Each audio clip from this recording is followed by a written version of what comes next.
பரமண்டலங்களில் இருக்கிற எங்கள் பிதாவே, உம்மை துதிக்கிறோம், உம்மை புகழ்கிறோம், உம்மை மகிமைப்படுத்து. கர்த்தாவே, நீர் நல்லவர், நீர் வல்லவர், சர்வ வல்லமையுள்ள தேவன், நித்திய வாசி, நிரந்தரமானவர்.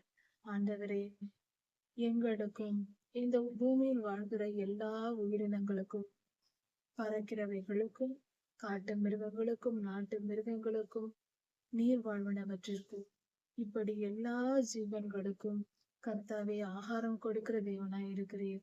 நன்றி சுவாமி. இந்நாள் வரை எங்களை போஷித்து வழிநடத்தி வருகிறீர்.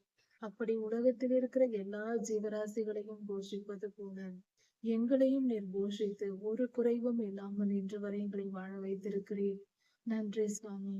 அப்படி இருக்க ஆண்டவரே, எங்கள் வரும் காலங்களிலும் ஆபத்தான காலங்களை நாங்கள் சந்திக்க இருக்கிறோம் சுவாமி. உபத்திரவ காலம் வரப்போகிறது. மகா உபத்திரவ காலத்தை சந்திக்க வேண்டிய நிலை இந்த பூமிக்கு இருக்கிறது. இப்படிப்பட்ட சூழ்நிலையில் சுவாமி, உம்மை அண்டிக் கொள்கிறோம். எல்லா காலத்திலும் எந்த நேரத்திலும் நீர் எங்களை பாதுகாத்தருளும். எங்கள் தேவைகளை நிறைவாக்கும். எங்கள் குற்றங்களை, பாவங்களை மன்னியும்.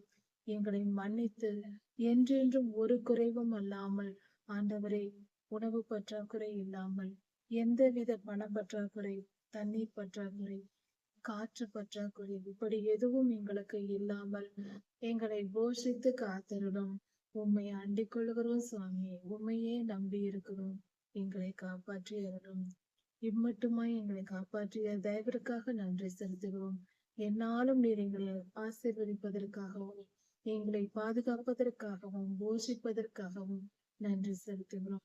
உலகத்தில் இருக்கிற எல்லா ஜீவன்களையும் போஷிக்கிற எங்கள் நல்ல தகப்பனே, உமக்கே எல்லா துதியும், கன, வல்லமை, மகிமையும், சூத்திரமும், பலமும் சதாசர்வ காலங்களிலும் உண்டாவதாக.